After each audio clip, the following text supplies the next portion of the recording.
হারিয়ে যাওয়া স্বপ্ন সন্ধ্যার আবছা আলোয় বারান্দার এক কোণে বসেছিল তামান্না।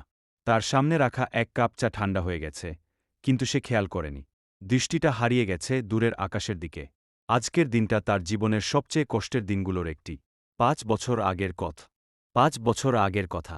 এক মধ্যবিত্ত পরিবারে জন্ম নেওয়া তামান্নার স্বপ্ন ছিল ডাক্তার হবে। কিন্তু ভাগ্য তাকে সে সুযোগ দেয়নি।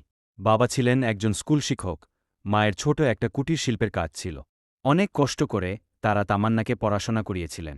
মেডিকেলে চান্স পেলেও টাকার অভাবে ভর্তি হতে পারেনি। তবুও হাল ছাড়েনি সে। নিজে টিউশনি করে, রাত জেগে পড়াশোনা করে আবার পরীক্ষা দিয়েছিল। কিন্তু তখনই জীবনের সবচেয়ে বড় আঘাতটা আসে। বাবার হঠাৎ স্ট্রোক হয়। চিকিৎসার জন্য যা ছিল সব খরচ হয়ে যায়। এমনকি তাদের ছোট্ট বাসাটাও বন্ধক রাখতে হয়। বাবার অবস্থা ভালো হলেও আর আগের মতো কাজ করতে পারেননি। সংসারের দায়িত্ব নিতে হয় তামান্নাকে। নিজের স্বপ্ন জলাঞ্জলি দিয়ে সে একটা ছোট চাকরি নেয়। আজ সেই দিন, যেদিন তার স্বপ্ন সত্যি হতে পারত। যদি সে ডাক্তারি পড়তে পারত, তাহলে হয়তো বাবার চিকিৎসাটা আরও ভালোভাবে করা যেত।